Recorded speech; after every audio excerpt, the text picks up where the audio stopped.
Hey guys, ಎಲ್ಲರಿಗೂ ನಮಸ್ಕಾರ. ಇವತ್ತಿನ ಒಂದು ವಿಡಿಯೋದಲ್ಲಿ ತುಂಬಾ ವಿದ್ಯಾರ್ಥಿಗಳು ಕೇಳ್ತಿರುವಂತ ಒಂದು ಕ್ವಶನ್ ಏನಪ್ಪಾ ಅಂದ್ರೆ ಮಾಪ್ ಅಪ್ ರೌಂಡ್ ಬಗ್ಗೆ ಇವತ್ತಿನ ಒಂದು ವಿಡಿಯೋದಲ್ಲಿ ಕಂಪ್ಲೀಟ್ ಇನ್ಫಾರ್ಮೇಶನ್ ತಿಳಿಸ್ಕೊಡ್ತೀನಿ. ಇನ್ನ ಚಾನಲ್ಗೆ ಸಬ್ಸ್ಕ್ರೈಬ್ ಮಾಡ್ಕೊಂಡಿಲ್ಲ, ಸಬ್ಸ್ಕ್ರೈಬ್ ಮಾಡ್ಕೊಂಡು ಪಕ್ಕದಲ್ಲಿರುವಂತ ಒಂದು ಬೆಲ್ ಐಕಾನ್ ಕ್ಲಿಕ್ ಮಾಡೋದು ಮರಿಬೇಡಿ. ಸೊ ಮೊದಲನೇದಾಗಿ ಇವಾಗ ಏನೋ 29ನೇ ತಾರೀಕಿಂದ ಆಲ್ಮೋಸ್ಟ್ 3ನೇ ತಾರೀಕು ತನಕನೂ ಕೂಡ ನಿಮ್ಗೆ ಇಲ್ಲಿ ರೋಲ್ ನಂಬರ್ ನ ಎಂಟ್ರಿ ಮಾಡಕ್ಕೆ ಕೊಡ್ತಾರೆ.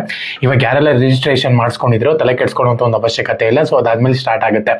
ಇವಾಗ ತುಂಬಾ ಜನ ಕೇಳ್ತಿರುವಂತ ಒಂದು ಕ್ವಶನ್ ಏನಪ್ಪಾ ಅಂದ್ರೆ ನನಗೆ ಇವಾಗ ಸೀಟ್ ಸಿಕ್ಕಿದೆ, ನಾವು ಕೂಡ ಮಾಪ್ ಅಪ್ ರೌಂಡ್ ಪಾರ್ಟಿಸಿಪೇಟ್ ಮಾಡಬಹುದಾ ಅಂತ ಹೇಳ್ಬಿಟ್ಟು ಯಾವುದೇ ಕಾರಣಕ್ಕೂ ಇಲ್ಲ.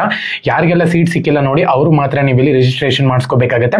ಅದಾದ್ಮೇಲೆ ರೋಲ್ ನಂಬರ್ ಎಂಟ್ರಿ ಮಾಡಕ್ಕೆ ನಿಮ್ಗೆ 29ನೇ ತಾರೀಕಿಂದ 3ನೇ ತಾರೀಕು ಒಳಗಡೆ ತನಕನೂ ಕೂಡ ಟೈಮ್ ಕೊಡ್ತಾರೆ. ಓಕೆನಾ, ಇದು ಕ್ಲಿಯರ್ ಅಂತ ಅನ್ಕೊಂತೀನಿ. ನೀವೆಲ್ಲರೂ ಕೂಡ ಇದು ಗಮನದ ಇಟ್ಟು ಕೇಳಬೇಕಾಗುತ್ತೆ. ಸೊ ಎರಡನೇದಾಗಿ ಇವಾಗ ತುಂಬಾ ಜನ ಏನಂದ್ರೆ ಇವಾಗ ಕಾಸ್ಟ್ ಡೆಪಾಸಿಟ್ ಮಾಡಿರ್ತಾರೆ ನೋಡಿ, ಆ ಒಂದು ಅಮೌಂಟ್ ಬಂದ್ಬಿಟ್ಟು ಯಾವಾಗ ರಿಟರ್ನ್ ಬರುತ್ತೆ ಅಂತ ಹೇಳ್ಬಿಟ್ಟು ತುಂಬಾ ಜನ ಹೇಳ್ತಿದ್ದಾರೆ.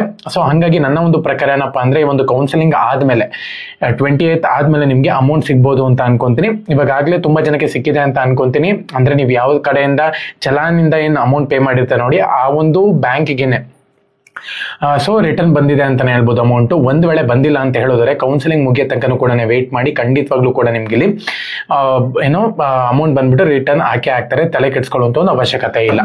ಓಕೆನಾ, ಸೊ ಎಲ್ಲರಿಗೂ ಕೂಡ ಆಲ್ ದ ಬೆಸ್ಟ್. ಇನ್ನೇನು ನಿಮ್ಮ ಒಂದು ರಿಸಲ್ಟ್ ಬಂದಿದೆ, ಅಡ್ಮಿಷನ್ ಪ್ರೊಸೆಸ್ ಎಲ್ಲಾನು ಕೂಡ ಕಂಪ್ಲೀಟ್ ಮಾಡ್ಕೊಂತಿದ್ದೀರಾ ಅಂತ ಅನ್ಕೊಂತೀನಿ. ಪ್ರತಿಯೊಬ್ರು ಕೂಡ ಅಡ್ಮಿಷನ್ ಪ್ರೊಸೆಸ್ ನ ಆದಷ್ಟು ಬೇಗ ಕಂಪ್ಲೀಟ್ ಮಾಡ್ಕೊಳ್ಳಿ. ಒನ್ಸ್ ನೀವು ಇಲ್ಲಿ ಅಡ್ಮಿಷನ್ ಪ್ರೊಸೆಸ್ ನ ಕಂಪ್ಲೀಟ್ ಮಾಡ್ಕೊಂಡಿದ್ದೀರಾ ಅಂತ ಹೇಳಿದ್ರೆ ಡಾಕ್ಯುಮೆಂಟ್ಸ್ ಎಲ್ಲಾನು ಕೂಡ ನಿಮ್ಗೆ ಫಸ್ಟ್ ನೀವು ಬ್ಯಾಂಕ್ ಹೋಗ್ಬಿಟ್ಟು ಚಲಾನ್ನ ಇದ್ ಮಾಡ್ಕೊಂಡು ಬ್ಯಾಂಕಿಗೆ ಹೋಗಿ ಕಾಪೀಸ್ ನ ತಗೊಂಡು ಹೋಗಿ ಬ್ಯಾಂಕಿಗೆ ಫೀಸ್ ನ ಪೇ ಮಾಡ್ಬಿಟ್ಟು ಫಸ್ಟ್ ನೀವೇನ್ ಮಾಡಬೇಕು ಅಂದ್ರೆ ಅಡ್ಮಿಷನ್ ಪ್ರೊಸೆಸ್ ನ ಕಂಪ್ಲೀಟ್ ಮಾಡ್ಕೊಳ್ಳಿ. ಏನಕ್ಕಪ್ಪನೇ ಡಾಕ್ಯುಮೆಂಟ್ಸ್ ಏನೇನು ರಿಕ್ವೈರ್ಮೆಂಟ್ಸ್ ಇರುತ್ತೆ ಅಂತ ಹೇಳಿ ಪ್ರೀವಿಯಸ್ ವಿಡಿಯೋದಲ್ಲಿ ಹೇಳಿದ್ದೀನಿ. ಒಂದು ಡಾಕ್ಯುಮೆಂಟ್ಸ್ ನ ತಗೊಂಡು ಹೋಗ್ಬಿಟ್ಟು ರಿಕ್ವೈರ್ಮೆಂಟ್ ಇರುವಂತದ್ದು ಪ್ರತಿಯೊಬ್ಬರನ್ನು ಕೂಡ ಎಲ್ಲರೂ ಕೂಡ ಹೋಗಿ ಅಡ್ಮಿಷನ್ ನ ಕಂಪ್ಲೀಟ್ ಮಾಡ್ಕೊಳ್ಳಿ. ಎಲ್ಲರಿಗೂ ಕೂಡ all the best. Jai Hind, Vande Mataram.